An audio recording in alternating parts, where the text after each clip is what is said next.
Welcome to the Week in IndyCar and the Marshall Pruett podcast, presented to you by Cooper Tires and our dear, dear friends at the Justice Brothers. Speaking of dear friends, we have the Katie Hargitt in the house.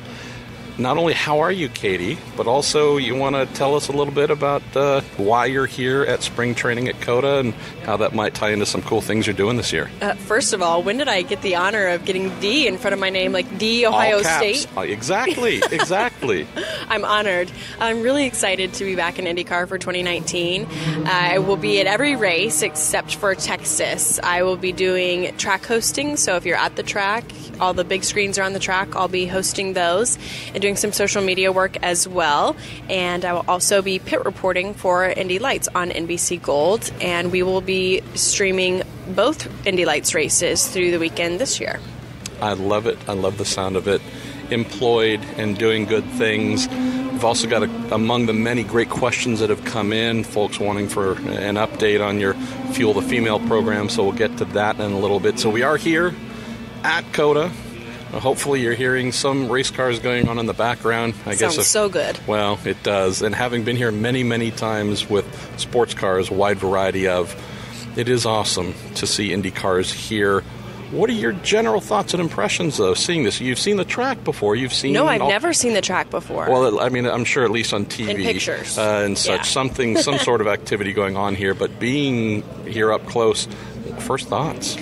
It's an amazing facility. Pictures, either video or still pictures, just don't do it justice. When you walk in, it's just a monstrosity. And everything is, like tip-top shape. It's just such an impressive facility. And I'm really excited to see the race here because I think it could be one of the best races we have all year. Just with these long straights, got a long front straight and a long back straight. I think that's going to provide for some really great passing, therefore some really great racing, along with the tire degradation here. I mean, you know more about that than I do, but just a few laps, like 2-3 laps I'm hearing. 1.5 to 2 laps of peak on brand new blacks. The Firestone primary tires is what most drivers are looking forward to, getting the best. The interesting thing in speaking with engineers and drivers, but engineers specifically, is the lack of surface grip. Right. So you would think, hey, this thing just opened, 5-6 years? It's not that old of a track. Keep in mind that with the super freezing winters, we're here essentially in the middle of February. I woke up this morning, my windshield was completely frozen over. I was really disappointed. I thought I came to Texas to get away from the cold in Indiana, and then there was frost on my windshield this morning. But now it's 55, 60 degrees, and then obviously you have the high heat during summer. The big changes there obviously have some pretty negative impacts on any racing surface. So despite its relative youth, the track surface doesn't offer a ton of grip to begin with. And so when you have the tires being punished, the sliding, right, whether it's understeer, oversteer, just a general flat slide, you're taking life away from those tires. We have so many long, not just long radius, but long duration corners as well. So you just have a fact where you're turning, and in a number of those you're adding steering input. Right. And so you're just asking more of the front tires or the rear if you're catching it. So that combination of a track that isn't your super friend holding on to those tires, plus a lot of corners that really tax those resources, you get to this place where you go, okay, we're going to have 2 really good laps, and then we're managing the drop-off. But what was interesting is you spoke with our friend Kara Adam, the chief race engineer at Firestone, and Kara was telling you about the thought process that went into what they brought here. One thing they do is they rarely make a track-specific road or street course tire. Right. It's something that can work across multiple venues, which fits IndyCar's diverse calendar. What did they do bringing different tire concepts together for here? So I'm going to read this directly from Kara because I don't want to mess this up. She's smarter than us, so that's a good call. Yes, much smarter. So the tire they bring to COTA is a combination of the Indy Road Course tire and the Road America tire. So it's the Road America construction and the Indy Road Course compound.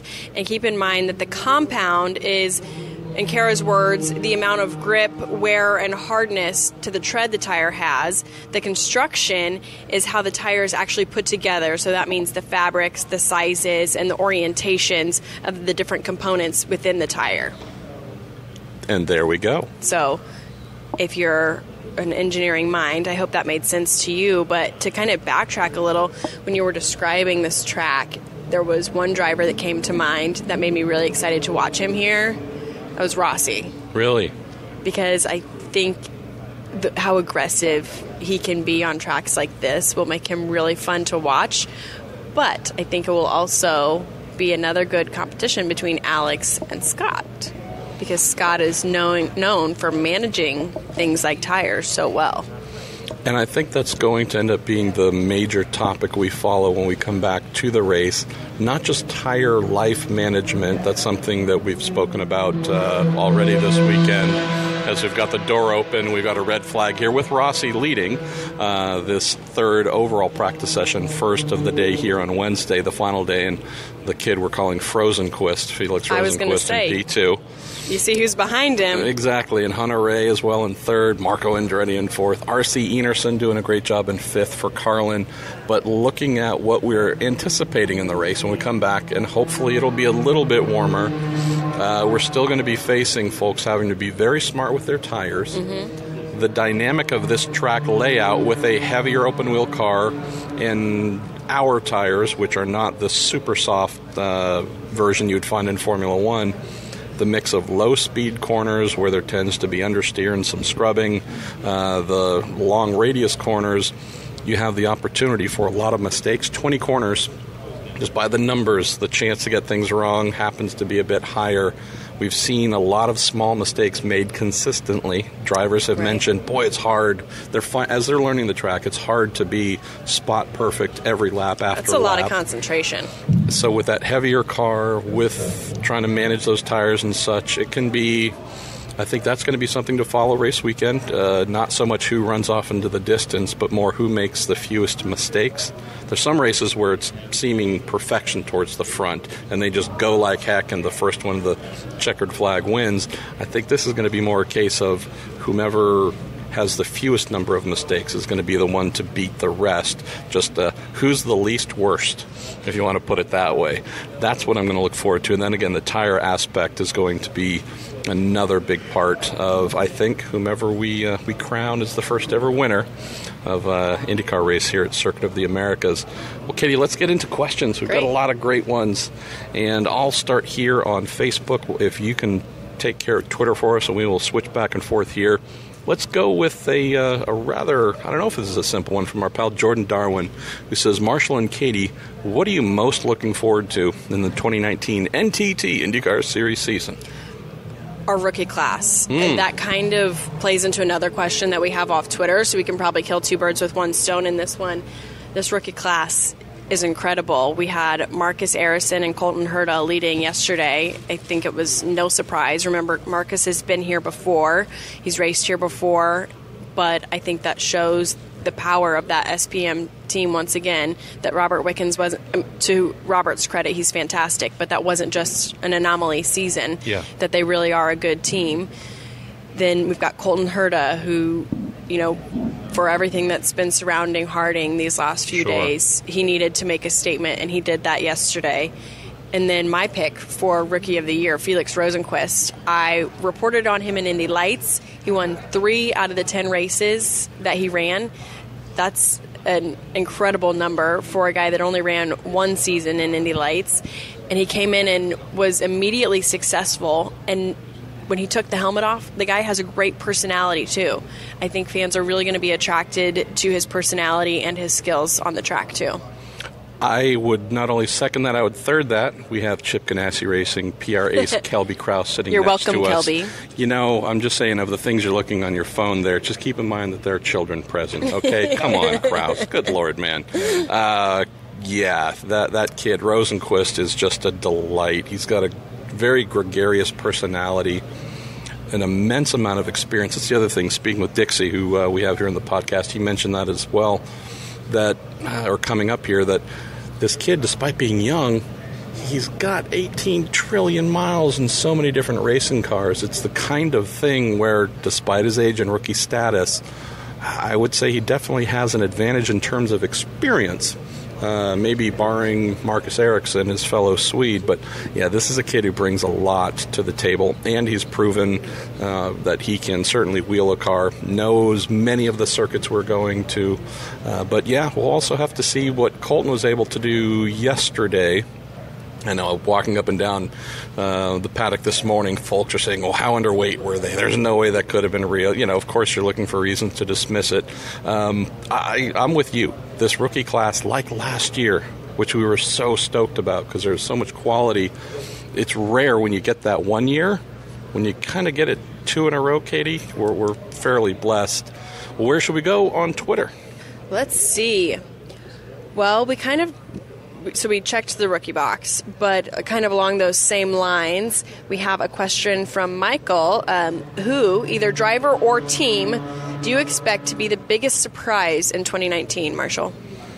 I'd say Carlin. I think Carlin Racing is going to be, if we're talking just pure surprise. I'm hoping to catch up with Trevor Carlin to do a written feature on this. He and I spoke at length a day or two ago.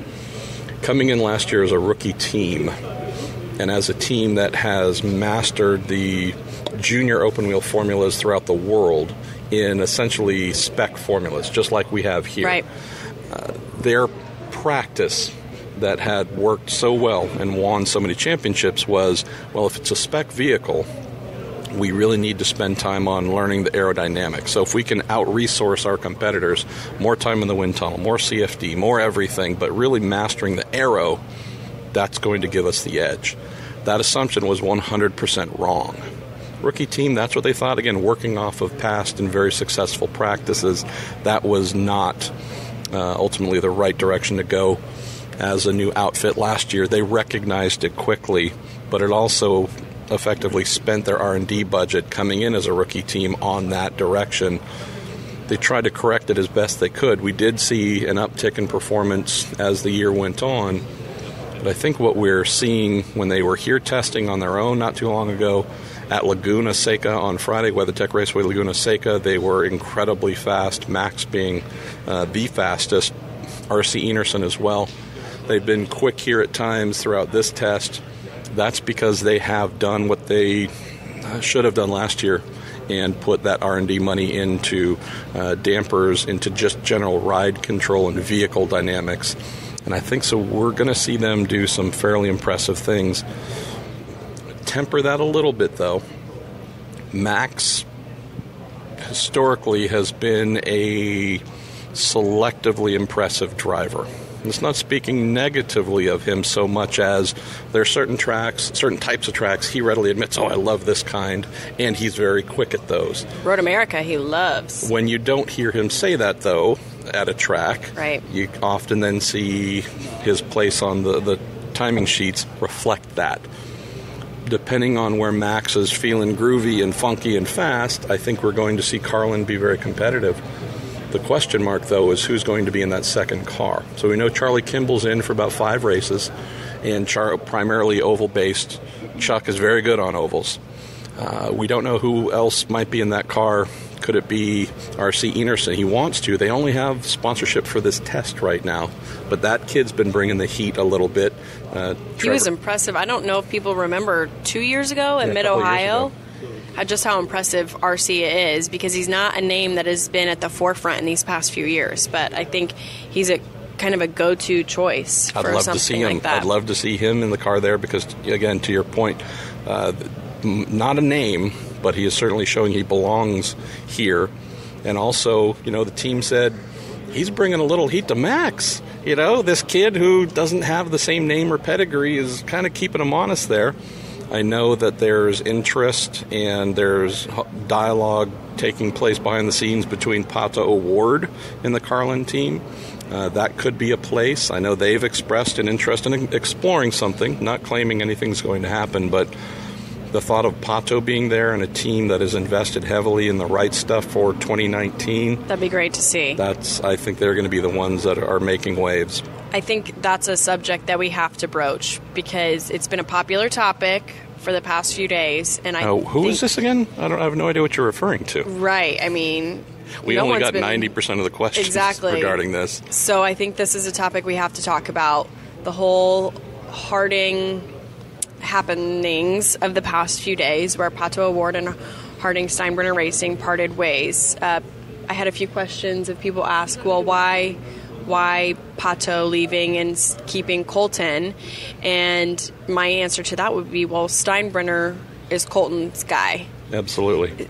Colton brought George Michael Steinbrenner over to Indy Lights. They grew up together. They're very good friends, and George Michael will always be with Colton. And I think that's just as simple as it is. It was nothing against Pato. It was nothing against his style or his accolades, but it will always just be a Steinbrenner and Colton combination. So that's your answer to why that happened, I believe. And this has been going on for a good while. There have been a lot of questions about this. There's been a lot of folks questioning the timing of this, the handling of this, the writing of things, the not writing of things and such.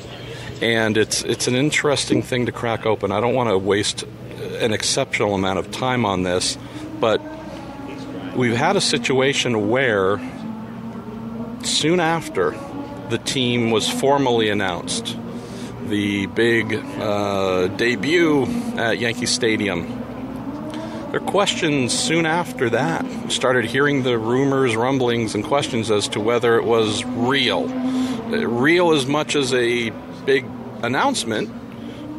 Real in terms of money behind it, though, not 100% sure.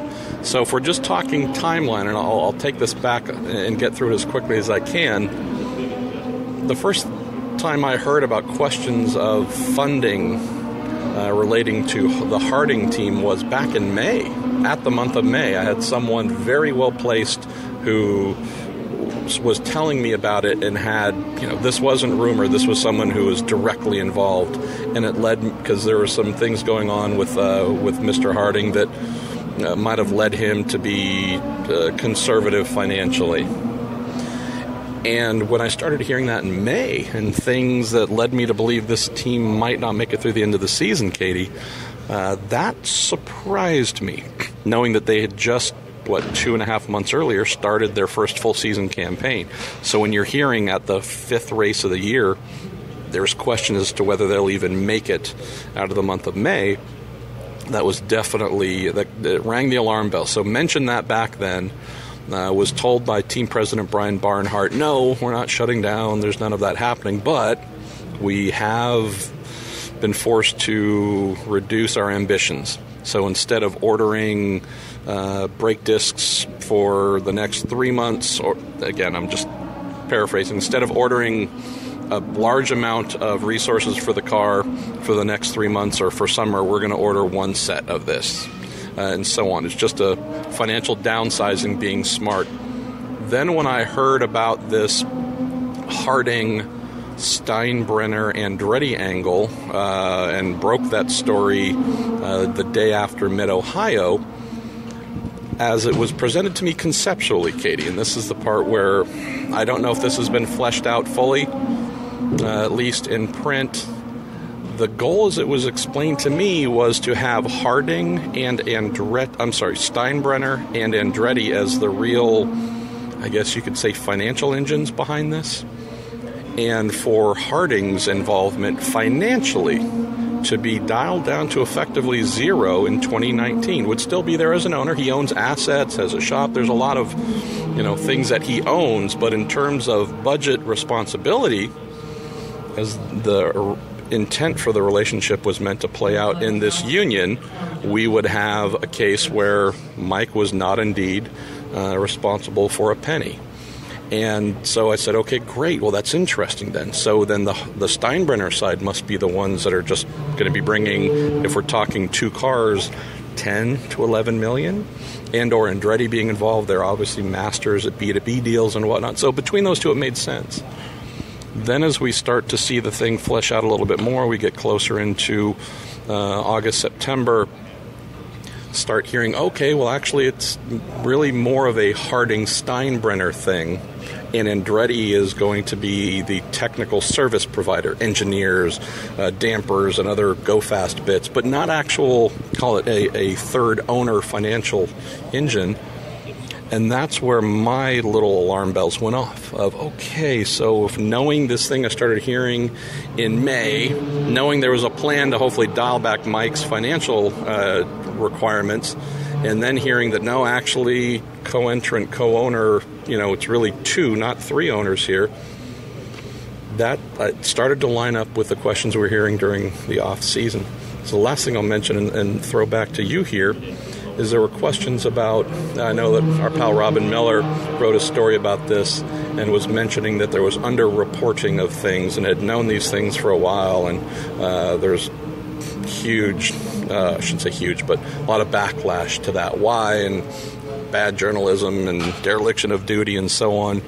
And I did remember, I took a look back on November 21st. I don't know if I was the first person to write about it, but I did write a story on November 21st on Racer, talking about the very strong possibility they would be going to Honda, and also mentioned here, although Barnhart declined to comment on the subject, multiple sources have told Racer the Mike Harding and George Steinbrenner-owned venture has not, at this stage of the offseason, reached its minimum funding targets for 2019, and then goes on to explain a variety of other things, but basically spelled out late November.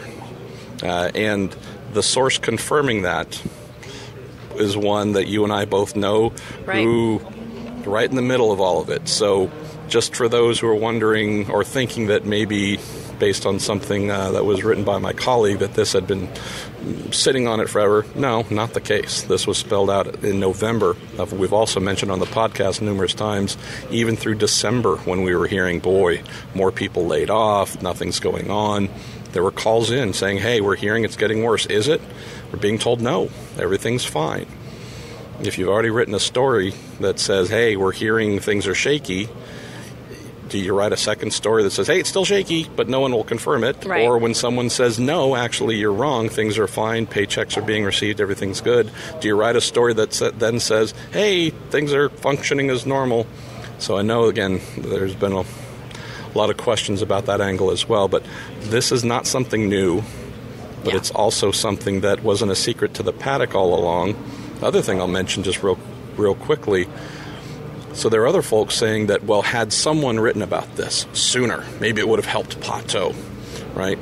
Well, just overstating the obvious, the world was informed of this through Pato's PR person. Right.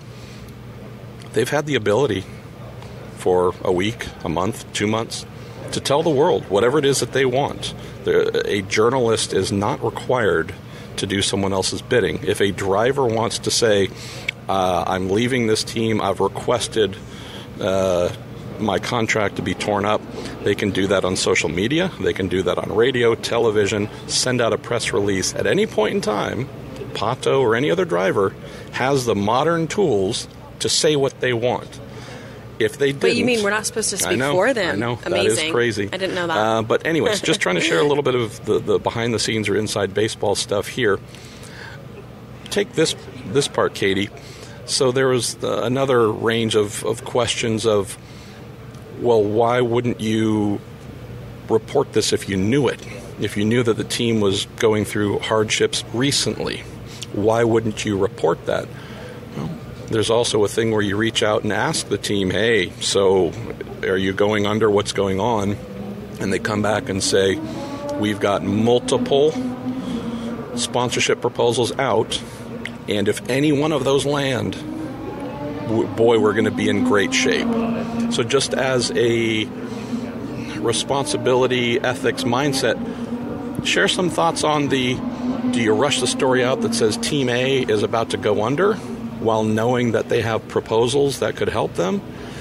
Also knowing that those potential sponsors would possibly read that and go, wait a minute, why would I be investing in a ship that's sinking? Or what are your thoughts on how to play that? I think this is a no-win situation. Had we reported that things were bad and then they come to COTA and everything appears dandy, we would have been accused of sensationalism. If we choose the path that we chose, then we didn't do our jobs correctly. So I think it's a no-win situation, and either way, you can't please everybody. At the end of the day, I think we chose the right route for the health of the series and trying to have people's backs. We're not supposed to be cheerleaders, I understand that. But there's a certain extent where you have to look out for the health of the series, and I think we chose the right route. That's my defense of the situation. And that still may not be correct, but knowing that on top of the story itself of the news, there's also an added layer of the handling of it. I just found that interesting because while reading a ton of comments, of course you want to respond to all of them, but then you also realize that a lot of folks, unless you're in this exact environment, what you might do reporting at a Indiana Pacers game might be similar because it's sports and it's entertainment, but that's it's not a paddock, that's a locker room situation, right. Different culture. At least here in IndyCar, in IMSA, some of the North American forms of motor racing, is a very unique culture to how things work from a news and relationship standpoint. As someone who also covers and has covered European sports car racing, for example, night and day difference. You go, wait a minute, the same cars racing in IMSA here at Sebring will be the same ones at Le Mans.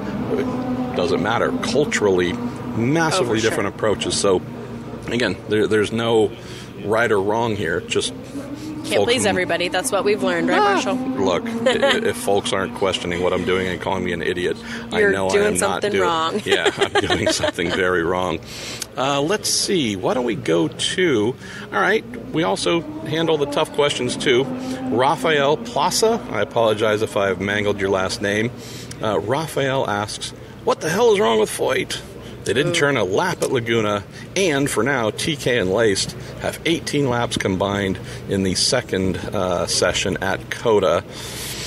I talked to TK this morning, and normally when you see these results, and I told TK this myself, so it's not something he hasn't already heard, we would see a very pouty and unhappy Tony, and he was not unhappy this morning, so I was like, what's going on here? And they chose to not test at Laguna because it was raining there.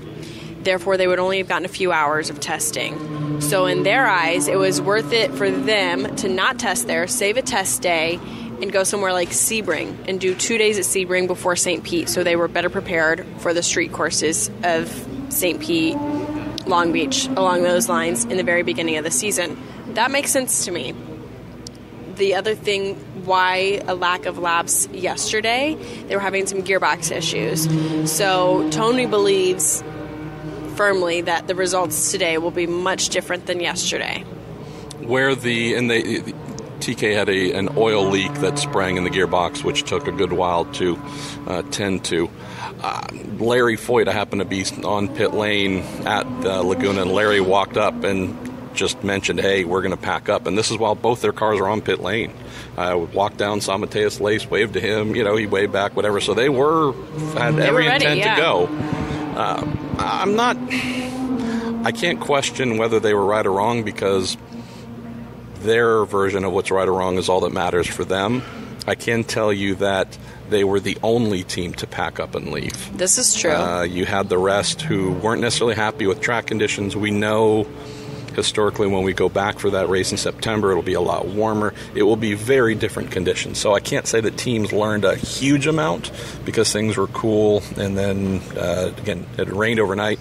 Wasn't a ton of grip on the track, but teams at least got the ability to gather data, to go back and have something to work from. The angle that I'm maybe looking at, Katie, I don't know, tell me if you agree or not, is we have a case where most of those teams we know are going to be vying for, or many of the teams will be vying for high championship finishes. With Monterey being the season finale, a Ganassi, an Andretti, a Penske, a Schmidt, so on, they are going to take every lap they can get there because they're wanting to. This is the final exam. And you have to qualify well at Laguna. And I think if I'm the Foyt team, knowing that they still have ambitions to be better than they were last year and are continuing to rebuild, I can see where Larry might think, I don't know if we won't. Of course, everyone wants to be in the championship hunt, right. Katie, but I don't know if they would be realistic in thinking, well, let's burn this full day for 3 hours of running for a race where even if we do well, it might not really change our position overall. To your point, let's save it, double up at a Sebring. Maybe we can start the season strong on street courses or improve that game. So, there's definitely some logic to it that might have been lost initially. I see your side of it, and that's a side of it when I was talking to Tony that I didn't necessarily think of at the time. But they've got to figure something out, point blank, because they struggled all of last year, and to start the season off frustrating again, something's got to give. This is, and we've said this for a little while, we love the team, so it's not a case of, they're genuine. Good people. Yeah, and Larry Foyt's one of the nicest human beings you will ever meet. To close on this, though, if they start off, granted, at St. Pete last year in qualifying, Mateus Laced was, wowing everybody and such. But if the team starts off slow again, you just have to come back to methodologies and practices. Ultimately, every team here has the same cars and more or less the same personnel. These are known ingredients. And if others are constantly cooking up 5-star things, Michelin-rated meals. You're making me hungry. And one or two others are coming up with 2-star meals year after year with the same ingredients. You have to go, well, do you look which chef? What's the common denominator? Who back in the kitchen do we need to either move to a different one? Do we need new? What is it that we need to do differently with the same ingredients? So, of course, we hope that we aren't having this conversation at the end of the year for sure. Fingers crossed. So, we got our pal Jordan Darwin, who's come back again and asked, knowing that we just kicked off a few weeks ago a new weekly show Inside the Sports Car Paddock, where I do just a variety of interviews with folks, asking when we're going to start Inside the IndyCar Paddock. And, well, we kind of do that. That's why we got Katie here, and we got Dixie who's coming up in a little bit, and I'm hoping to add one or two more guests. So I don't know if I have the bandwidth for that. It's only Jordan. one man, race fans. If I was better at what I did, I could probably do it. Let's go to one. It's a little bit of a softball, but I need an update here as well. This comes in from Ryan Hart.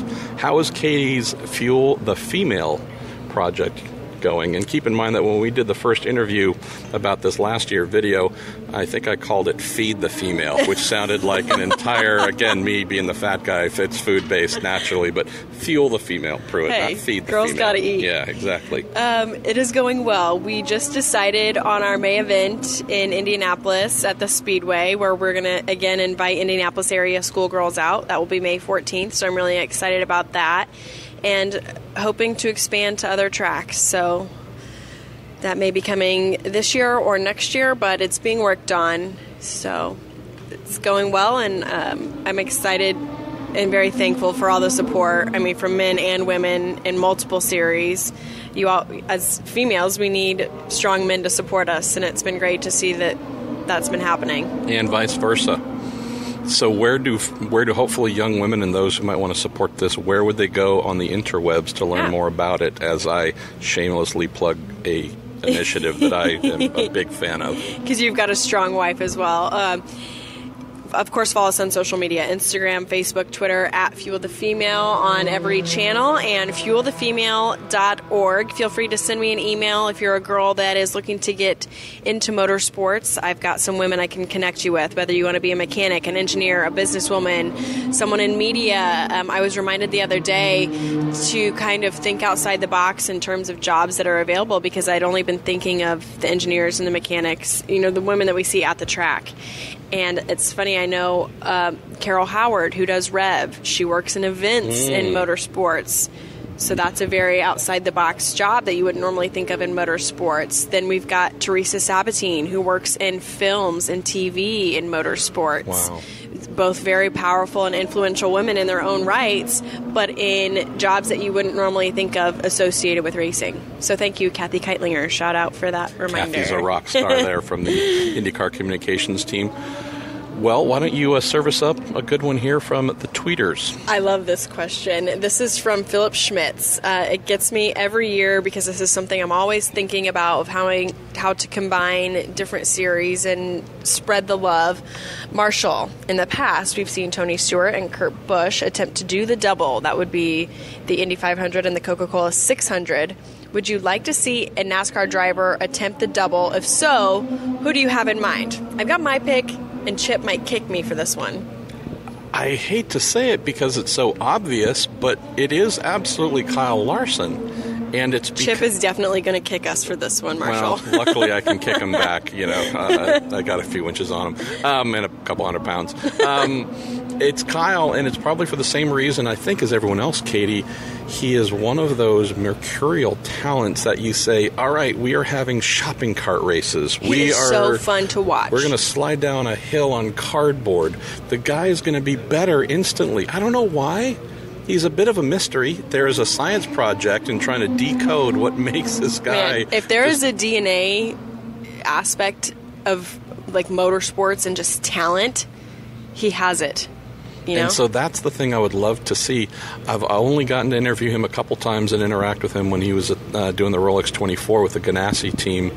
And he has that, from a media standpoint, it's really frustrating because he doesn't have much to say.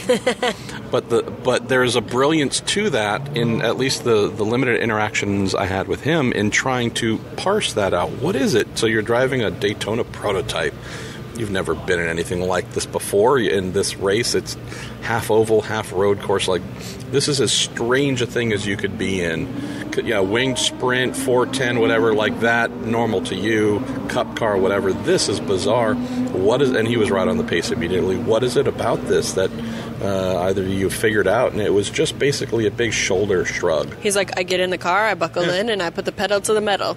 It was just this total, like, I don't know. Right. I mean, just, I talked to Dixon and then talked to my co-driver or whatever, and he's like, yeah, well, here, that's your braking points. That's where I brake, and I shift here. It's just this thing where you go, how? Who are you? Yeah, it's the kid who, it's the kid in class who has mastered trigonometry, a week into the school year, and you go, what is going on in your head for it to be that simple? Because to me, although this is a year-long thing, it's going to take me 3 years to properly get it. So he's one of the drivers that I classify in my Pruett love-hate, because I love him, but I hate him because I don't understand how you can be that damn good and it just be like just kind of works out. It is, as in Juan's words, it is what it is. It is what it is. I turn the steering wheel and I win. Are there any other Cup drivers, though, beyond, I guess, the obvious and Kyle, where you're like, okay, either a veteran maybe who's never crossed over, or maybe some of the young guns, which it seems like that's 70% of NASCAR these days? Yeah, I think I might have to go with some of the Hendrick guys, like William Byron. I think he could be really fun. Chase Elliott, who's become the fan favorite over in NASCAR. That would be fun because there would be some lineage there, because good old Bill. Awesome Bill from Dawsonville. Absolutely Dawsonville. Awesome Chase from the same place. See, did have a little bit of sporty car crossover stuff. Did some stuff at the 24 Hours of Daytona and a Mustang and whatnot. So I realize we're talking Indy 500, but there is at least that venturing into a new form that's kind of road racy, ovally mindset at least. So there'd be some fun crossover stuff there. I just scanned some photos last weekend of Bill sitting in a 1992 Jaguar XJR14 IMSA GTP machine, which is one of the that was a mouthful. Greatest prototypes ever made. And I texted my friend Davey Jones, who drove the car. I was like, okay, I got these photos of Bill sitting in this one of these all-time great sports cars. Did he drive it? He's like, no, he just sat in it. I'm like, I so wanted to call Bill to get the story. But, well, let's see. Where should we go next? What can we find here? All right, Corey Matthews. I'm taking this question, and I shouldn't, because this is one of those bad podcast man things. Corey asks, Marshall, strangest piece of news / rumor that came true, etc., that you did not see coming. So when I get home from this, probably not the end of this week, maybe early next week, Robin and I have been meaning to do a Indy 500 entry list speculation story. And I'd heard the rumors coming into this week that there might be a specific driver pairing with a specific team. You're making me nervous. That when it isn't you, unfortunately. That was the rumor that I know. Heartbroken. There's a particular driver who I've heard has signed a deal with a particular team where, dear listeners, again, I apologize. It's the answer to the question, Corey, so that's the thing I feel bad. You're being very coy. I'm not, well, I have to. It continues to blow my mind, and I've known about it for a day or two now, and I'm still like, there is no way. There is no... How? You would never think these two would come together to partner for the Indy 500. So, hint. One hint. This team, they run a Daly DW12 chassis. Oh, yes, man. I know. That really blows the doors wide open for me. Yes. I tried, race fans. I tried. I could admit they have an exclusive contract for tires from Firestone. No way. Yes, as well. Race fans, I tried. You can't blame me. Now, I'll write about this in a day or two, and who knows, someone else might beat me to the story by then. But yeah, it's one of those where you, and I'm not saying in a negative way. There will be some I can't wait to read the comments section on this. I'll tell you that. There will be some negativity there. But it's one of those things where you go, never in my life did I think I would see those two come together. So I'll just leave it at that. Let's see. Here's one you might be able to help out with. I know I can help here too. Federico Ribeiro asks, whatever happened to the Grace Autosport project? Ooh, that's a good question. I don't know Beth Pruett very well. That's a good person right there. Yeah, she's a very smart mind. So I think I'll have to throw that back to you. I would love to see them back out. That came rather far along, Federico. There were some promises, offerings of support from some bigger IndyCar teams to help make that happen that were reneged upon, and things got harder exponentially almost every day afterwards. Yeah. It went from we can help you with a car, we help you with a transporter, to sorry, actually we can't.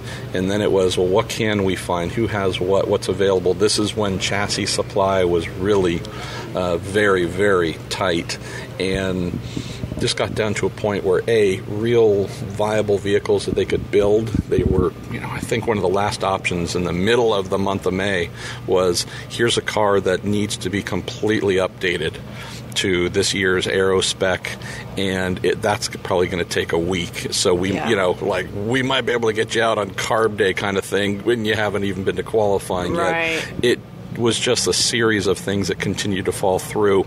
And I know that Beth was working her tail off for that. She also had, some really unfortunate stuff happen away from the racetrack that, honestly, it just got to a point where the best thing was to just not do this and hope to do it another year. Right. And I saw Beth at Daytona in passing, gave her a hug, and I think I had to go to an interview, but definitely want to catch up with her because I'd love to see that program back. It had great potential, and also seeing that the Meyer Shank racing team was able to field, an all-female effort behind the wheel in their number 57 entry, co-owned by Jackie Heinricher. Yeah, I mean, this was meant to be the original iteration of that. It's in open wheel, just not just Catherine Legg driving, but a female-owned, female-centric, STEM-driven, so I'm glad to see that Jackie's been able to pick that up on the sports car end, but boy, do we still need that in open wheel. So what do you think about Meyer Shank being able to bring Catherine back to IndyCar? I mean, kind of roping all these things together. Is that a possibility? It's a desire for sure. Among all parties. Among all parties. And, I mean, one of the great advocates behind Catherine is Honda and Honda Performance Development. Keep in mind, they're not in the business of funding Indy 500 efforts because they just like to. They're obviously a business. I have a feeling with Catherine, I think, picking up some pretty cool career momentum now, right? We just saw yesterday an announcement that she'll be part of an all-female prototype team racing at Le Mans, and one of the support entries there could be, there's a rumor of a Meyer-Shank actual LMP2 entry at the 24 Hours of Le Mans with Catherine, all-female as well.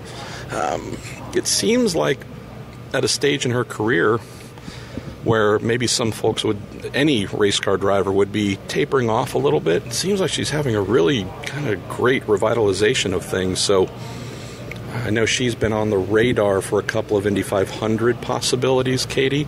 I don't know what kind of money might be behind that, but it makes a lot of sense to me. I saw a really cool video of her during Daytona practice coaching up her co-drivers. And I've been around racing for a long time. I've overheard a lot of drivers give advice to teammates, other drivers, whatever it may be. And that video just, I think, spoke volumes of not only her knowledge, but her co-drivers' respect for her knowledge. So that's videos out there somewhere on Twitterverse if you'd like to find it. It's great. It's a great watch. I also like in what she has done, racing in IMSA in sports cars, in GT machines the past couple of years. I think it's also taken her to a different place in her career, where when she was in open wheel, for example, sole focus is on her. It's not as if she and every other open wheel driver isn't giving back, right? Working with the engineers, trying to do their part to fill in and improve everything. But I think what's been interesting in watching her sports car evolution, now that she's been doing this full time a couple of years now, is there just seems to be a greater element of growth professionally. Now that she is, you mentioned coaching, there just seems to be a lot more on her shoulders in terms of helping to drive success. And as someone who covers IMSA, all I've really seen is her thrive in that situation. So the more that's asked of her, she's rising to that challenge. So it just makes me think that if we were to get her back for another Indy 500 or something else, I have to believe she's going to be faster than she's ever been, just because she's gained so much experience actually with a roof over her head. Well, where should we go next? Anything fun on Twitter standing out to you? Yeah, I was scrolling while you were talking. Oh, here it is. This is a question for you, I believe. Oh, good Lord. Straight for you. That's not bad. Marshall, who gets credit with the idea of going to the AIM cameras for the teams? It's a great idea. I've always found that the ad hoc GoPro setup used last year to be an annoyance during Friday and Saturday practice sessions. That was very much driven, as I understand, by Jeff Horton, who's the head of engineering for IndyCar.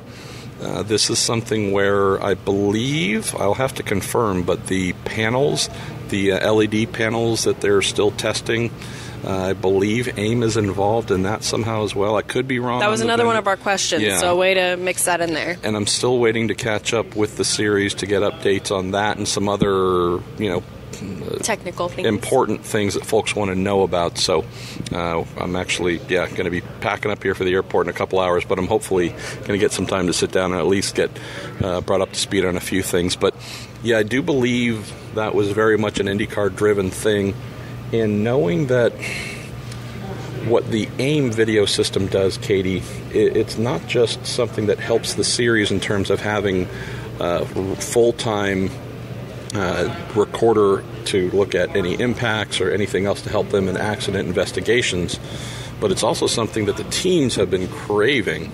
Since we went to this brand new Cosworth data system in 2012, we've had a situation where the old Cosworth bought what was Pi, which was the long-term, that was the standard for data acquisition, the dashes as well, all by Pi out of the UK.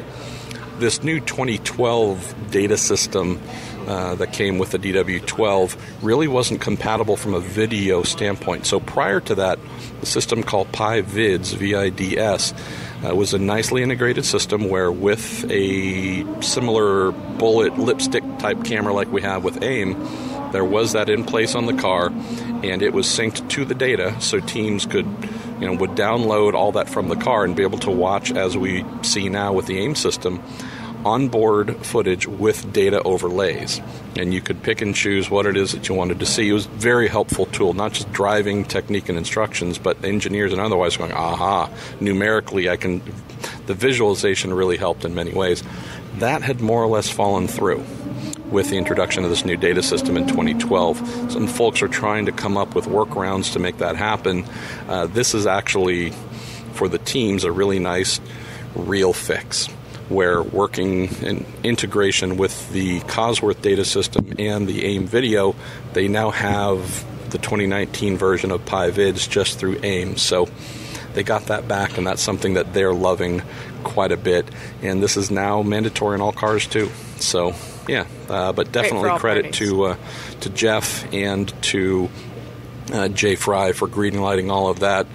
I'm sure for any IndyCar team owners or team managers listening, while they might be happy about having the video integration side for data, there's also costs involved too. So you never have folks, for the most part, say, thanks, we have to spend more money. So there's that angle too. So here's something you might have read about. David Zitterbart sends us in and says, is it true that the one and only Mr. Robin Miller is being inducted into the Indiana Riders Hall of Fame? I don't know if you saw any of that coming in. But I did, and I have to read this message that I sent him. And it does say fame, not shame, just to clarify. Oh, yes. I misread.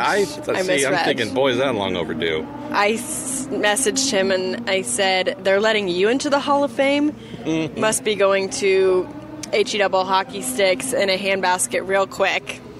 That's just the kind of relationship we have with Robin. Yes, it is. But and I said, congrats, well deserved. See you soon. And he said it took 40 years for them to allow him into this Hall of Fame. I truly think they ran out of other people. Well, at least we can, there's some breaking news there. We can acknowledge the fact, he was the last one left. He doesn't give himself a lot of credit. No. He deserves this. And we spoke about this a couple of weeks ago, might have even been last week on the podcast, that I'm too young. There are many of us who are too young or too soon in our journalistic careers to ever consider such a thing. But I do believe the Indianapolis Motor Speedway or the IndyCar Series or both or the museum, maybe all three, just as on an annual basis they induct members to various things, we tend to be called the old-timers, need to start doing that for our reporters, our broadcasters, our radio folks as well. Because, and again, I'll just repeat what I mentioned not too long ago, whether it's a Robin Miller who's 70 years old, or a Gordon Kirby who's thereabouts, or pick all the folks who you've loved on television over the years, bringing the sport to us on radio, the folks behind the scenes who have made this happen, the folks who are the conduits to the fans are often overlooked.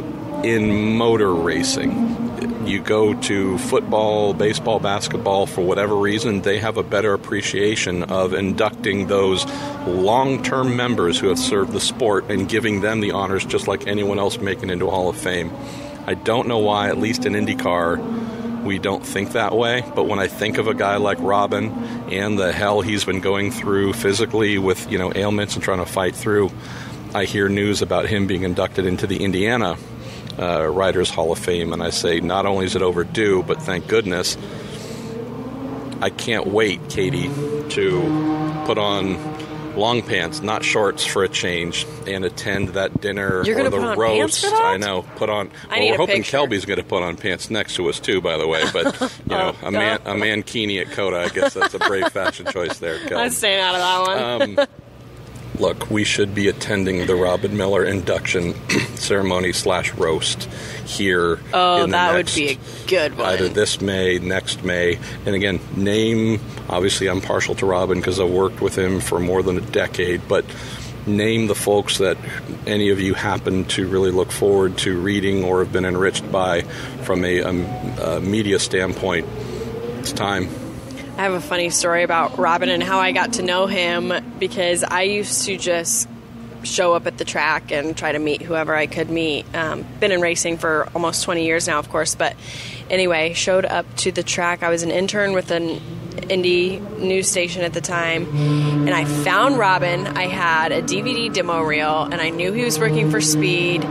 Found him, gave him my demo reel, and I'm like, give this to whoever, hi, I'm Katie, here's my background. Give this to whoever makes the decisions and tell me their name. And he did. He didn't know me. Well, I love the fact that you might have thought Robin had a DVD player at that time. He would have been still trying to figure out a VHS, but hopefully he passed it on to someone who did have one. He did pass it on. And from that time, here's a quality I think that's so great about Robin. I maybe saw him once a year for a few years after that. He never forgot my name. I mean, that made such a big impression on me, and I think that's what makes him so special, is he has such this quality that people are drawn to him. I honestly, for about the first year we worked together, it was mostly him just looking over and wondering who I was. It was just a really weird thing where I'd say something to him and he'd just kind of look up like, is there noise in the room? What is that thing? So anyways, I'm glad he remembered your name first time out. Well, let's grab a couple of final questions here, Katie. I know both of us have to move on to other things. Let's see. Mike Kristoff, who asks, while it seems like IndyCar is healthier than it has been in a long time, did some of the new teams get a little ahead of the market in terms of what is realistic for sponsorships? I think Mike might be referring to not only the Harding-Steinbrenner issue with Pato and Colton, but maybe looking at Juncos, they've committed to one race so far. Right.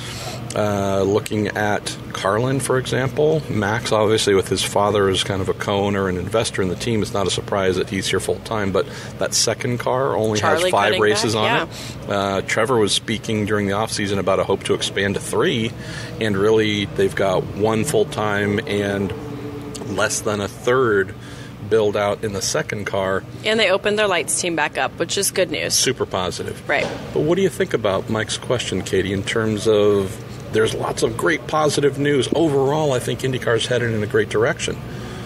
If we're talking things that still need fixing and or aren't quite there, I'd have to say year to year, 2018 to 2019, the smaller and newer teams might actually be a little less stable than they were, which would be a major concern, yeah? Yeah, it's definitely a concern, but I'm always try to remind myself of this too, that Harding had an anomaly first year.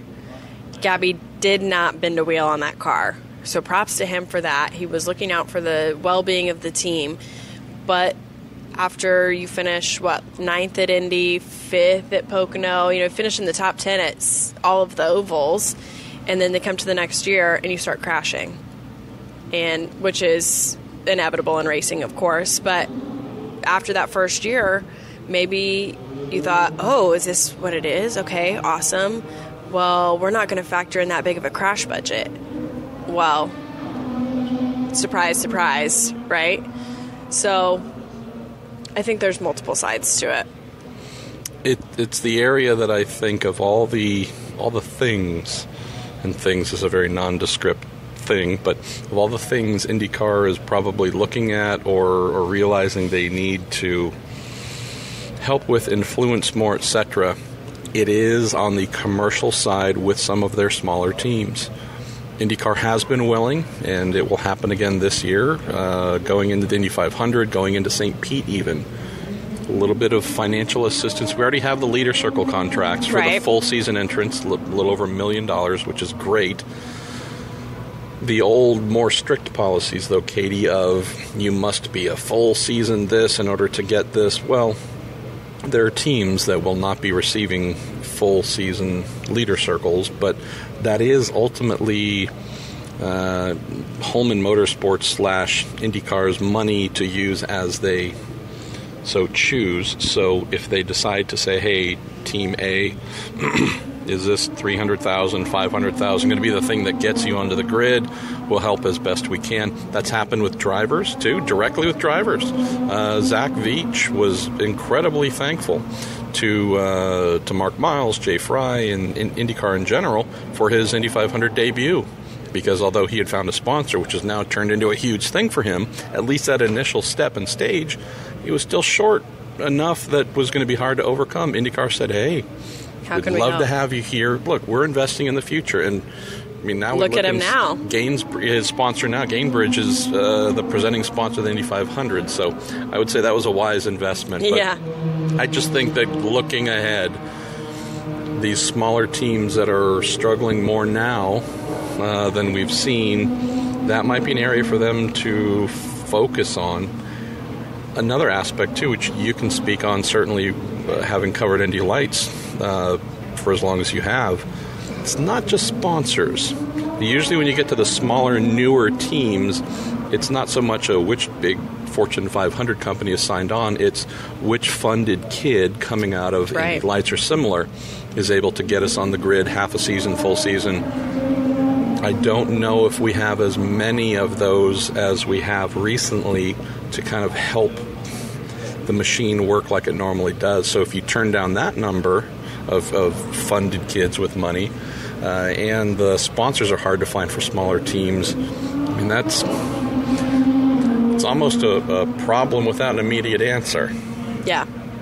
So I'm not sure where IndyCar fills in most help, but it's certainly a case where if they can help commercially, that'd be great. But also knowing they're taking a greater role in the road to Indy as well, they do realize that keeping that pipeline healthy is the thing that financially is what will, in theory, reward some of those teams needing that help. So kind of a dual on top of everything else they have to do. Right. Add to the homework list. All right. Well, let's grab one or two more. I think we should end on picking a Rookie of the Year and a champion. You want to do that? You hate so this? Crazy. No, I'm just always wrong. Well, I'm not actually. I mean, I kind of pick Dixon every year, but safe choice. But be risky this year. You should. R.C. Enerson, even though he's only champion signed or to Rookie do of the Year? both. Why not? Even though he's that's a little too risky. Even though he's only signed to drive here during the COTA test. Let's grab one or two more here, and then we'll close on that. Keep people listening. I will. Well, no, it's just folks have sent in a lot of great questions, and I want to, we got a couple more here on Pato, and I think it might actually be of interest to come back to answer some of these because there's some angles to it we might not have covered completely. Okay. Thomas Gross says, I'd like to know a bit more about the business side. How does a partnership like Harding Steinbrenner Racing work? Yet each entity is its own team. Same with Herta Andretti, any profit splits and such. Got a couple more asking what might Pato do. I know that one reporter wrote something talking with Michael Andretti yesterday that Michael says he offered Pato 8 races and Pato turned that down. I mean, if you're going to choose between 8 races and a full season, you're going to choose the full season. Right? So this... When you think the full season is going to come to fruition? When you wholly believe that? I just had an IndyCar driver argue the opposite direction vehemently, saying that Pato made that driver is not affiliated with Andretti at all. So there's no... I'm behind Michael. No bias there, right. Who said he absolutely made the wrong call. Should have taken whatever Michael offered because that car is going to be better than anything else he's going to find at this hour. On that point, cannot argue. If we're just talking vehicle quality, potential for success. So this offer came from Michael before he signed with Harding?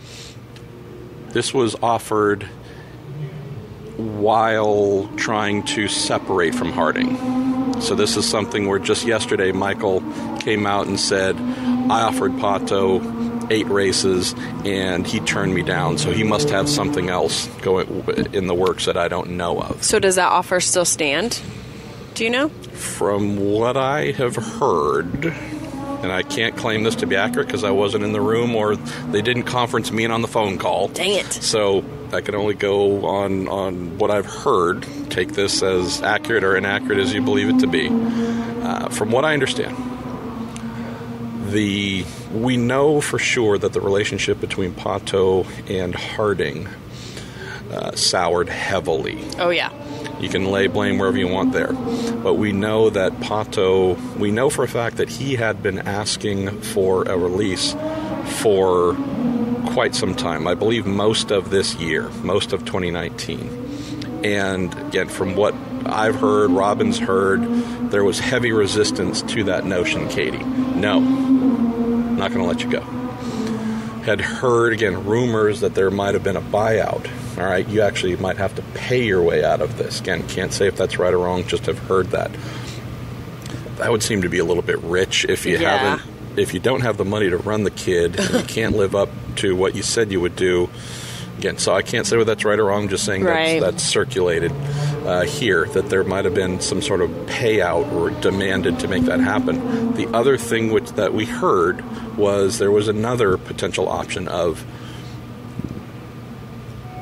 if you don't want to drive here, okay, but we have this relationship with Andretti. Keep in mind, there's so many angles to this. We could do an entire podcast dedicated to this. There was a press release that came out yesterday, Katie, from Andretti Technologies confirming that they are supporting Harding Steinbrenner Racing this season, right? With race engineers and dampers and, all the go-fast bits and personnel. Well, wasn't Nathan O'Rourke on?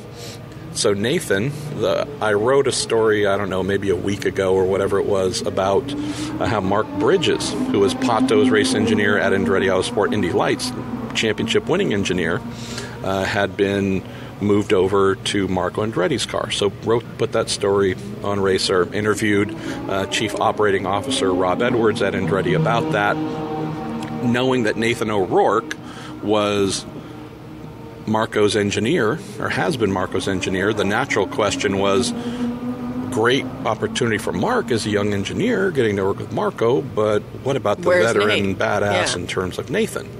And so, as I wrote in the story, and didn't put any specifics on it, however I wrote it or phrased it, but basically O'Rourke's next steps with the team will be, a future announcement.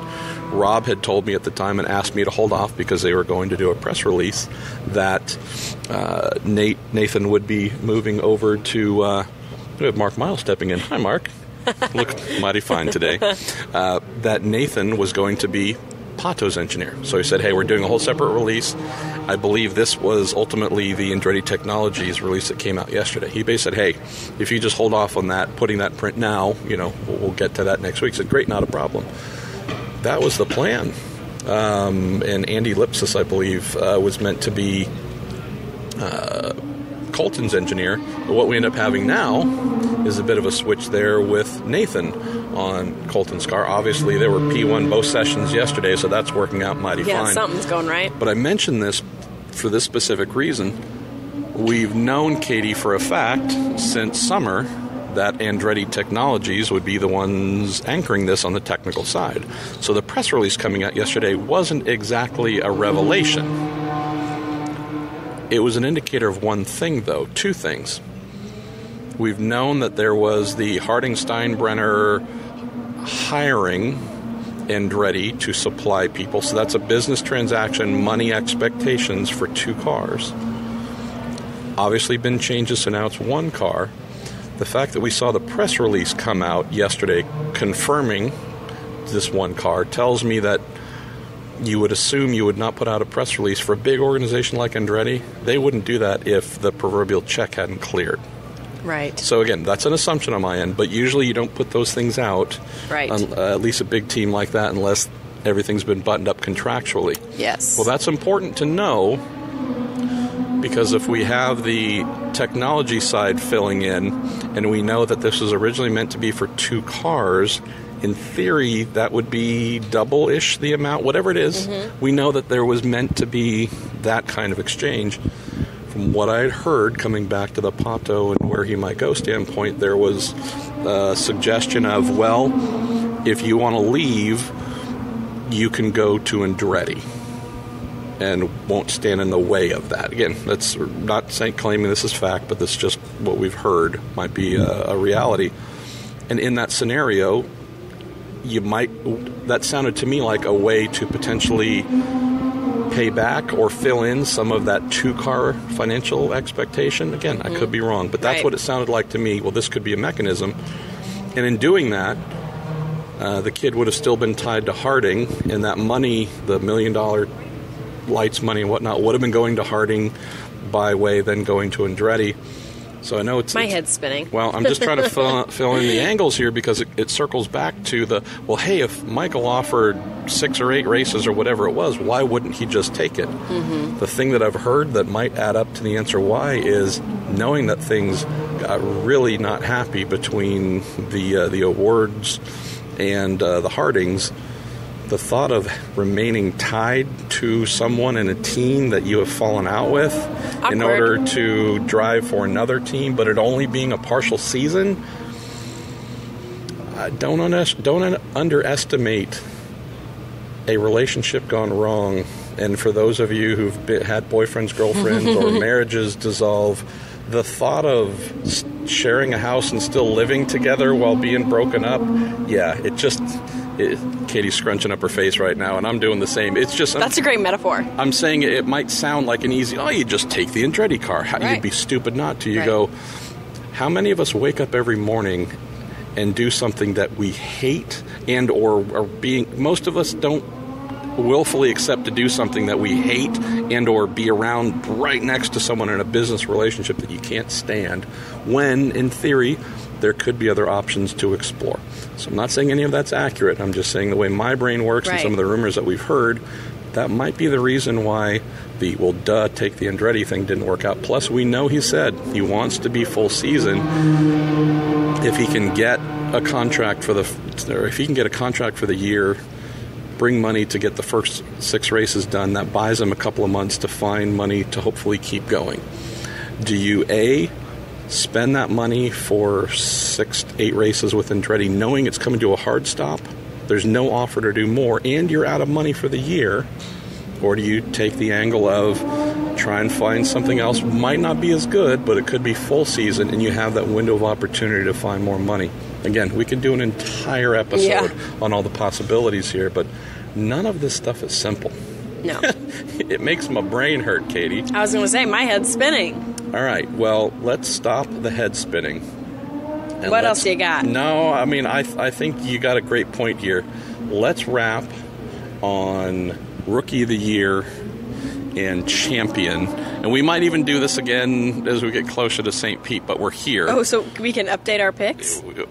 We'll also do this before the season finale. Okay. And make it sound like we're really smart and know what we're doing. I mean, I'm staring at the timesheets here. We're down to, the last 20 minutes of free practice 3. Good old Alejandro Rossi is P1. Simon Pagano is P2. Dixie is P3. Newgarden's P4. There's a lot of, if you're picking champions, where do you go? How's this? Let's make a pact. We won't pick Scott Dixon because that's the easy one, right? We're picking Dixie, but this is just an insider thing. I like Scott, but he's not my pick this year. Really? Really? Wow, we might have to put money on this, Hargitt. All right, let's go. Who's your champ? How can you not pick Rossi this year? I'm putting my money down. Sell me on that one. Why? Sell you on that one? Yeah, I don't know why I have to be flipped. I don't think I should have to sell you on this one because the kid gave Scott a run for his money last year. And I call him a kid. We're the same age, so he's not a kid. Alex gave Scott a run for his money last year. And anybody that can give Scott Dixon, a multi-time champion, a run for their money in the way that Alex did last year, I'm picking him the following year. Okay, so you saw those performances. I'm limbering up here to answer this one. So, Alexander Rossi, incredibly impressive last year. I would say start to finish had more standout drives than anyone else I can think of. So did you see those passes at Indy last year? I did. I absolutely did. Woo. I'll also mention that he is part of a phenomenal organization. Absolutely. The engineering talent from race engineer, performance engineer, DAGs, assistant, damper, you name it. Well, if I'm picking an engineer, I'm probably picking Jeremy Millis, too. It's phenomenal how much they have in that regard. Part of a four-car full-time effort, which means the feedback loop. Ryan Hunter-Ray, Marco Andretti, even as a rookie, Zach Vietz, they all credited, said, wow, this kid's really a big help.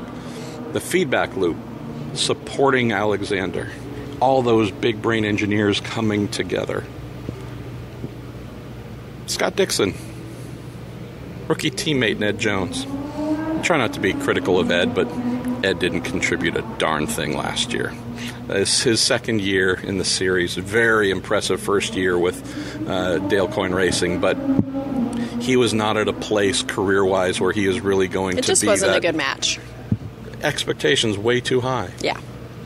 So what we have is we still have two very phenomenal engineering groups between the one that Chris Simmons leads on Dixon's car and also Julian Robertson on the 10 car. So again, some of the biggest brains you're going to find. But if we're talking feedback loops, and I look at the fact that it was essentially Scott Dixon solo versus the entire Andretti organization, and they came up short. But think of how many times has Scott been in the championship hunt. This is Alex's first time in the championship hunt, and we were coming down to Sonoma wondering who was going to be the champion. I wasn't wondering. I feel bad for those who were. See, we're getting a little spicy to close here, Katie. Yeah, because I just wholeheartedly disagree with you. Good. This isn't supposed to be happy and full agreement. Look, I would not be surprised at all if Rossi won the championship. The thing that I saw last year, and I think many folks saw, is this kid's championship material. We knew he was really good. Yeah. I think he found things within himself last year that every driver says, oh, I know I can be. There's always the self-belief that's part of being an elite driver. Some of it's posturing, though. Some of it's acting almost. I know this is how I'm supposed to be, so I'm going to be it. I'm going to breathe it into existence. Fake it till you make it. Exactly. And I'm not saying he was faking anything, but I do believe that last year Rossi found new levels to himself, speed, performance, feedback, everything. The kid is absolutely destined to be a multiple-time IndyCar champion. I don't know. It begins in 2019, Marshall. 2019 is it, man, because the reason being is I'm looking at what Dixon does, and you want to talk about a teammate, even though he's a rookie, that Rosenquist kid, that kid's going to help lift. Yep, Rosenquist, as I guess I or someone nicknamed him. So is that your pick for Rookie of the Year? Since I already picked R.C. Enerson as both champion and Rookie of the Year, I don't know if I can go back. Oh, so you can't go back. Yes, it is absolutely Felix Rosenquist. We can agree on this one. Okay. What should we put on the champion, though? I mean, we got to put some sort of wager on this. As Anders we stare is at our sitting friend right Anders here. Krohn. Anders, what are we going to put on this? Who? $1,000? Okay, no. We're not going that high. I like wagers. What about a steak? Well, hold on. Is it Anders' $1,000? Because I'm willing to put. $1,000, and absolutely. Look at that. The bet is sponsored by the Coforce Communications Agency. I love this. 1,000 Norwegian kroners offers Anders Krohn. Well, what about like a dinner somewhere, like a nice dinner? Okay. Because I could really appreciate a good steak when I win this. When she wins this, I love it. It's not hot fire. It's like a blue. I'm competitive too, Marshall. So am I. I mean, I'm not saying I'm a winner. I'm competitive, but okay. Yeah, I'm saying you're not the winner this year. I would say $100 gift certificate for a proper dinner somewhere. That sounds... Deal. We're in? And we have to shake on this. We absolutely have to shake. Not real Look shake. at that. We're putting money on our beliefs. Just think about this, though. Scott Dixon wins and an apology. A public apology. To the driver. Wait, so this means that we're going to have to redo this podcast at the end of the year, and you're going to have to admit defeat. But to the driver. So if your pick, Alexander Rossi, wins, I have to go and publicly apologize to him for not picking him. You can film it, embarrass the bleep out of me. If Dixon wins number 6... I have to publicly apologize. And I have to back this up with, I adore Scott, and especially Emma. You were just saying some nasty stuff before we started recording. Yeah, I mean, right. I learned some new curse words from you, Katie. Oh, yeah. So this is nothing against Scott. I just think this is Alex's year. And I think Scott might, he would never say, oh, yeah, Alex is going to beat me. But I think he would agree that he's going to lose. He's going to have some tough competition. And by he, I mean Rossi. Well, he always has tough competition. Right. But it's elevated. Okay.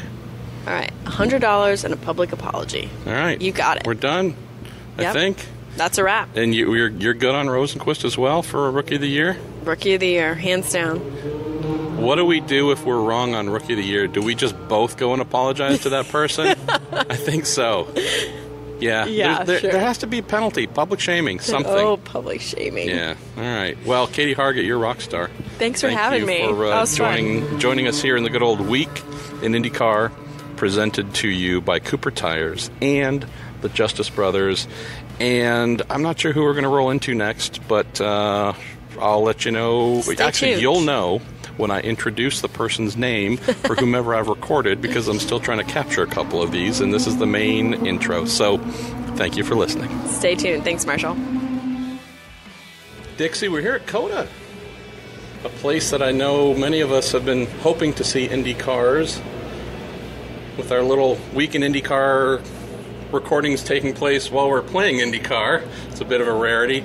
Tell us about first laps, first impression in an IndyCar here. Yeah, it was definitely cool. I think many a times I would meant to have come here for previous tests, I think, with maybe with the GM program, and then also the sports car, and even for a Grand Prix, but never been to Austin, so it's nice to finally make it here. The circuit is definitely a lot bigger than most that we go to, I think, and just running a few laps, it's a fun track. It's very technical, lots of different variations, lots of elevation. The elevation you don't really see much on TV, but throughout the whole circuit, you really feel it and see it. It's just much more prominent. So it's cool, man. It's a lot of fun. It's good to be here, and hopefully we can keep working on the car and run some more laps. And I think the race here is going to be just fantastic. What about that? Because I've heard a couple drivers, again, even just after one practice session, say, "Yeah, I think it's going to be fun when the green flag waves." What indicators are you seeing to give you that optimism? Well, I think one is just the sheer size, right? That's when it's like when you race junior categories and you're on small tracks, and then occasionally you would get to a big one and maybe run a Grand Prix circuit, and you're like, wow, and like you'd be slipstreaming, passing each other two or three times on the same straight. So I think that'll play true here. There's lots of corners, I think, with very wide entries, so there's lots of alternative things that you can do, whether it's getting into the corner or off it to try some crossovers, but it's also easy to kind of get offline on one or two of them and mix up the next sequence. So I don't know. I think it's going to be really good. Lots of opportunities. What are you looking for setup wise here that will make you happy? I mean, we should also say, at every track you go to, you're looking for the same thing, but knowing that A, it's a new place for us to come to and learn, B, you mentioned the elevation changes, you get some downhill momentum, you get the first set of S's, which for me is always a bit of a mind F, because instead of it building speed corner by corner, you're actually kind of tightening up and slowing a little bit. Yeah. What is it that you need the car to do to make you happy here to get that lap time out of it? One thing you hope that happens is that you roll off and the car's pretty decent. And I think both myself and Felix had that. We were definitely at the top of the charts before everybody put tires on towards the end of the morning session. But you're looking for the car just reacting and how you want it, and the rear feeling secure when you need it. The braking is quite significant here. You go from very high speeds down to first gear corners 2 or 3 times, maybe 4 times. So it's getting a lot of that inside locking you're trying to get rid of, but the whole go of it most of the time is just to try and find how fast you can go, and then you can dial in some more comfortable portions, whether it's dialing out some of the front grip for the race or you're really just trying to look after the tires. It is such a long track too that you got to be careful on how you hit the tire, because it's really only good for about 1 or 2 laps to get that ultimate lap speed, and maybe even that's going to be less when especially when you come out for qualifying on a red tire, that could only maybe not even be quite a lap. Wow. So the amount of grip that you're going to get, it's going to really throw you sideways a little bit about how much speed you can get out of it. That tire management side is a fascinating thing to explore, Dixie, because at least watching during the first session, grip wasn't optimal. It was cold in the start, got a little bit warm, but there were some drivers who were making their lap time by being pretty aggressive on the steering wheel, where you could say, all right, you got that lap, but those front tires, you just knocked a lot of their life out of them. How big of a conservation mindset do you think you're going to have here? Yeah, I think, that won't play until really you get here for the race, right? Because the temperatures are probably going to be a fair bit warmer. It's pretty cool here this weekend. But yeah, even for instance, I think with turn 16, 17, 18, that's very long, and as soon as you start to get in too aggressive, maybe carry too much speed in, by the time you even leave 18, the left front's just crying. So it's you can hurt it very quickly. So again, it's going to be very difficult to make sure you get the timing right for qualifying, but then also, as you said, the longevity over the race, you're going to have to be a bit careful in some corners. I think that could really hurt some of those tires early on in the stages of the races. Also seeing at least the public debut of the Dixie and Frozenquist, I think is what I've seen some folks name him. I don't know if he's a Disney character or not, but the public debut of this dynamic and your new Swedish teammate. Tell us about it. I mean, we can tell folks we both love the kid. He's got a great personality, but are you having fun with him? Any pranks coming up? Can't make it easy, Diggs. Come on. Yeah, nothing yet. We'll ease into it a little bit. But no, I've known Felix for, I think he's been testing with Ganassi now for a couple of years, and then I knew him before he even kind of made it onto that stage. Stefan Johansson, my manager, has looked after Felix for quite some time too. So it's he's a fun guy, but I think what a lot of people forget is that he's raced so many different things, which is the amount of experience at his age is silly. Yeah, it is. But it's awesome too, because he's crossed over so many different formulas. He's got a lot of good information that maybe us being stuck in our bubble here for quite a long time is very refreshing. So it's been fun to work with him. I've really only done one test at Alabama with him, and then we've moved on to these two. Laguna and here at Texas for the first morning. So yeah, it's been fun so far, and he's quick, man. I'm excited for it. It's going to be good.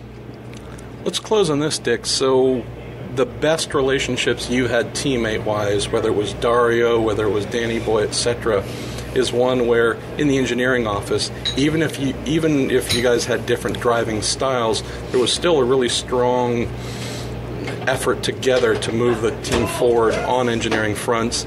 Any inkling of that feeling, even early days with Felix, whether there might be a powerful tandem there too? Yeah, I hope so. I think even going through the notes fairly early on, a lot of the feelings are pretty similar. A lot of what the car's doing is similar, which is good, because a lot of times that's just you're not even on the same map, and that's been true for the last few years, at least for myself. So it's I hope that's what happens. I think the last real situation for me was Dario. We did like similar things, but then over the course of time, you're able to create patterns where, if the 9 car is going to do that, the 10 can probably do this, and, so on. So that's the goal, and hopefully we can team up for more than just 1 year, and really make a good go of it. But excited for him again. I think he's a huge talent. I think he's a big personality, and I don't think many people have seen too much of that yet, which I think they're all going to love. So I'm excited for him. Have you given him permission on what year he can start pursuing a championship? Because we know you want number 6, number 7. Just curious if you've said 2022, I might let you have that one. It starts now, man. That's what raises the game, and I think he was talking about that this morning, about some comment I'd made yesterday about how he's coming in, and I think he should have a good shot at at a championship. But that's what we're all here to do, man, and hopefully he can raise the game of the whole team, and that's why he's been picked, and we'll see where it goes, but I'm feeling good about this one. Thanks, Dick. Thanks, man. Cheers. We have the Oriol Servia and the Conorius Daly. Conor Daly. I don't think that's my name. No? But I'll take it. Okay. I'll take it. Here visiting at Circuit of the Americas for a little week in IndyCar show. So we have one guy here at Andretti Autosport wearing the gear, confirmed for the 500. We have another guy here we believe is going to be in the 500. We hope. No news, official news to share yet. Let's start with you, Mr. Daly. All right. Had some folks asking, what are you doing here from a getting to know the team standpoint, seeing them working right? You know everybody there. You've obviously been to some motor races in your past, but what's it like being inside the Andretti organization while they're testing, can you take much away, or are you just looking pretty? Well, it's interesting because I'm only allowed to attend certain meetings. I'm only allowed to be in certain places. So clearly, since I'm not a full-time guy, there's obviously, limitations, and I can tell why. I mean, it's, just I'm allowed to listen in on Alex's stand, and it's really interesting to listen. It actually makes me feel a lot better about what I've done in my career with some maybe a few less things than what the Andretti team has access to. It's really cool to actually listen in and hear terms that I've never heard before. On the technical side, which is share one or I cannot share because that's probably why I signed a lot of pages of contracts. Okay. But let me just tell you, I hope it's not like Hunter's here and he's hearing that for the first time. No, that'd be disappointing. No, not quite. Because I like to pride myself on the technical setup abilities and the information that's received and given out. But maybe they're using like NASCAR terms. Although he does have that Xfinity race. Yeah. No, but it's interesting. I had a conversation with my dad, and I was like, "Hey, Dad, so I think I know why these guys are always so hard to beat. It's because they're at a very high level, technically and all around. So it's cool to be a part of that, and it just tripled my excitement for the month of May for sure." Oriol, you're someone who we have seen come super close to winning this race, and it seems like year after year you are fighting to find yourself the best opportunity to get that victory. I told you earlier, quit messing around, man. Just win the 500. You got to be a little more serious. How are things going on that front, right? You're used to this, looking for the best thing each year. You had an opportunity to maybe find something that you're comfortable with. How are things going? Yes to all. I will win this thing, and I promise I'll try a little harder this year. Okay, I will finally try. And I mean, lazy. You see it with Conor, right? I mean, young talent here is proven, and you still have to work your ass to really put a deal together. And luckily, fortunately, finally, he's got a good deal, a good team. But I've just been lucky to being able to do that for 20 years.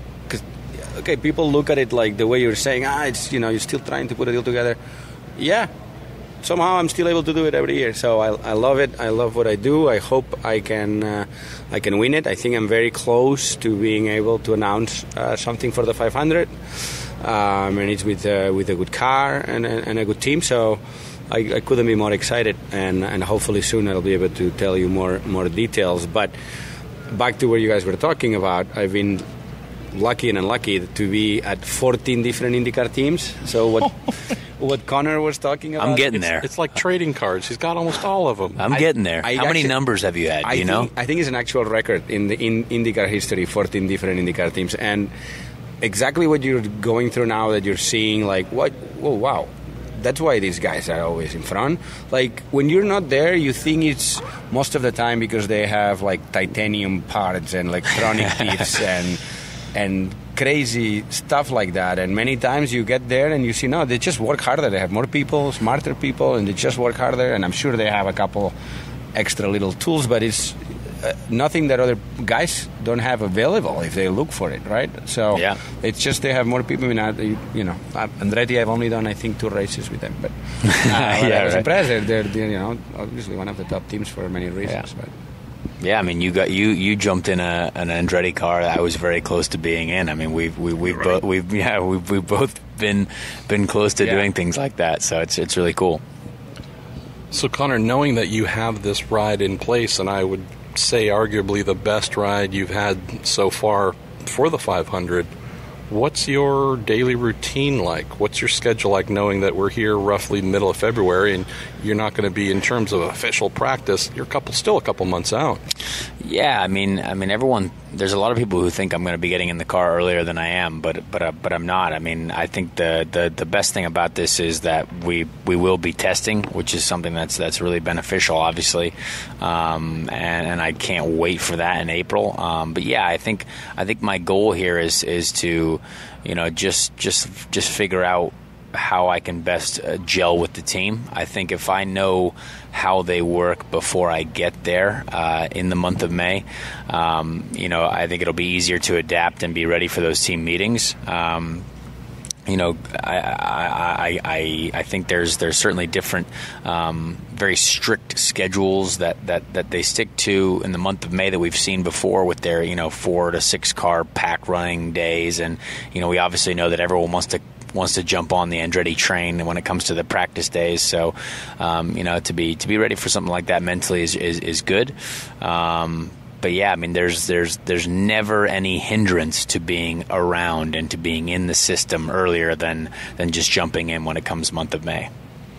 Well, let's stick with that for a second. So with your Air Force Association last year, it's one of those things where every driver hopes found a great partner for the 500. If all goes well, or if enough things don't go wrong, at least, hopefully the relationship will continue for a year or two. Everyone's hoping for a year or two with a new primary sponsor. What has it been like continuing with them? And then I would imagine you're focused on, well, if we're doing this again, how do we expand this to do this all the time? And there's a lot I know that has nothing to do with the race car that you're working your behind off on. Yeah, I mean, well, they were here already in Austin. The Air Force folks were here yesterday for the first day of the test, and we're already, they can already tell the difference of last year compared to this year, which is awesome. And sadly, even talking to them, they're like, "Yep, we are pretty much spent," when it comes to the budget. But that's what it takes. You know what I mean? They can already see, by upping their commitment, what it's turning around to being, which is awesome. And it's that. What my goal has been here while talking to them, how can I do more? How can we do more? How can I continue to work even more to make sure that you guys get the return that you need? Because we want year 3, right? We want this to continue on in the future, and we want it to be even bigger and better. So there's already an incredible amount planned. My brain's running at 110% to try and figure out how we do this even bigger and better.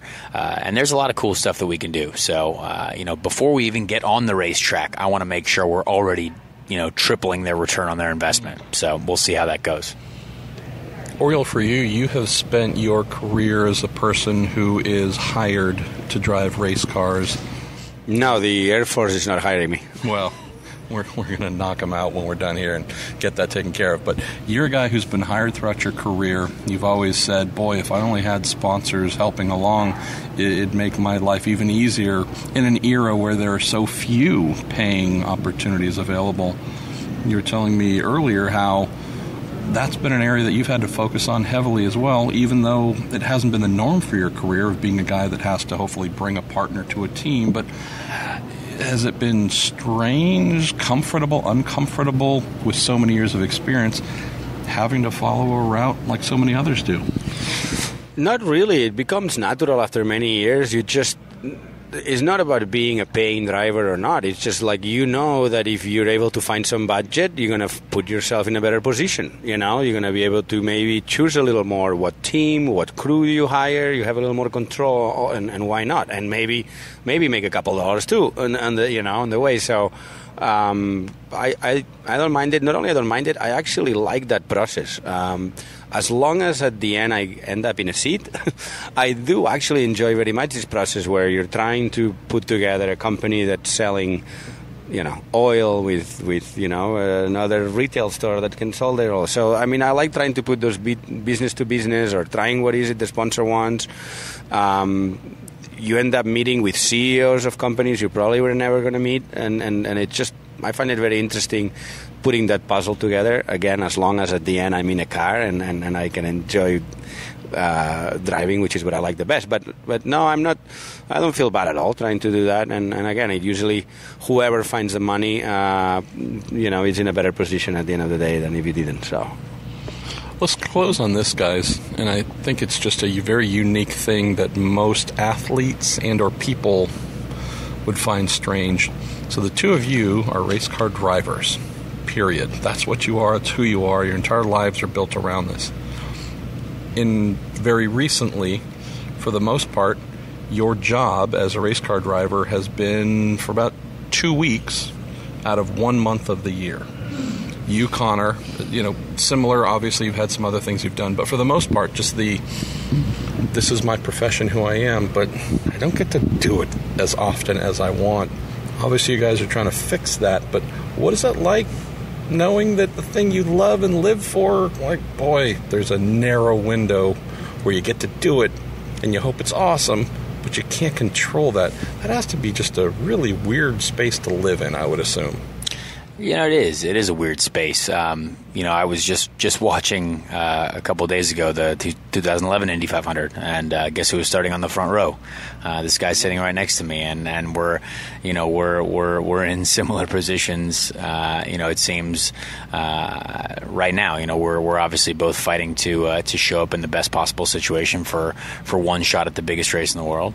But yeah, I hope to obviously. I actually feel pretty good about where I am right now. It's obviously really difficult to not be full time. I'm 27. People certainly don't see me as they see a Colton Herta or a Pato O'Ward. You need to grow your hair out really long, like Colton. Apparently. But at one position, at one time in my career, I was that guy. You know what I mean? And nothing has changed. If anything, I've gotten better as a driver, way better. And Oriol knows that. We both know that. But it just. That's how racing works, and I think right now, my goal is to take advantage of this incredible opportunity, and I do think that I can be back full time for sure. It just takes one step at a time, and if we can force my way back into the full-time spectrum in a really good car, I know I'll be able to take advantage of it, just as Oriol does every year. Whatever car he gets into at the Indy 500, I've seen this guy, 4 wide on the outside doing things that, he's going to the front. So I want to be doing the same, and I think we both know that we can do it, and it's going to be really cool to see how it happens, in a couple months' time. What about for you, Oriol? Because you have something a little different than Conor in that not only do you have your lovely lady, you're a father now, you've started a business, a restaurant and such, and you have things that certainly fill your day-to-day, but there's also this ongoing effort that, okay, so maybe I don't have a full-time ride, but I am, damn it, still an IndyCar driver, and I'm going to make this happen. How do you fit that into your expanded life now where you have so many other things? Yeah, again, it's never been I've never had like a clear plan. You just, Mr. 14 teams, that's a big revelation here. I just try to make the best every day, of what I have in front. I want to win the 500. Still today, I have 27 years old in me and a few more. But if a full season would come and it's in a good program, I would jump at it like 100%. So I don't know. It's a sickness that doesn't go away easily. And to what Conor was saying, I think as long as motivation's still there, you only learn every time you go on track. Every opportunity you have, every team you go, you learn something. So you do get a little better every time. I always say I was as quick when I was 19. I'm way better now, though. I've learned a lot more.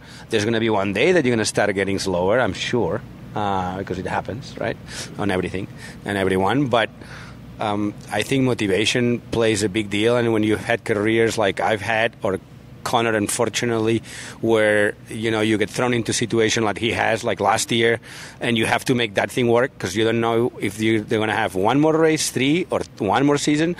Somehow, when you have to go that deep, is when you get better, and you saw it last year. You jumped in that car. And you made some miracles, I think, and I'm sure you learn, and then you go, and if now you get the Andretti this year, you do well, and you get a full season, to me, there's no question that you benefited from the struggle, because you had to go deeper. I'm not saying, like, hey, we all would love to have 20 years at Penske like Mr. Castroneves, okay, and he's obviously done really well. But I think your brain gets in a comfort zone, and you're in that situation that maybe because I'm Spaniard or whatever, I'm lazy. I don't think I would have been able. Say it didn't have anything to do I think with it's helped me. I think my career's helped me become better. That in here. I think it's helped me be better than I would have been. I don't know if it's going to pay off one day, but, we all have a path. So to answer your question in a long answer, I don't know. I try to do the best I can. I like the sport. As you know, I was involved in running a team in Formula E that I enjoyed a lot too. It's something that I can see myself doing again. But as long as I can get in a wheel and I'm still competitive, that's the number one driving force for sure.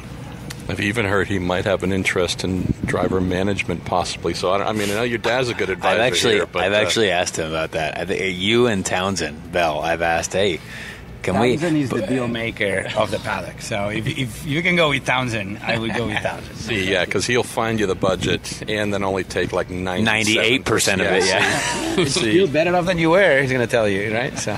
Guys, thanks so much for taking some time here, and thanks to everyone for listening to The Week in IndyCar, presented by Cooper Tires and the Justice Brothers.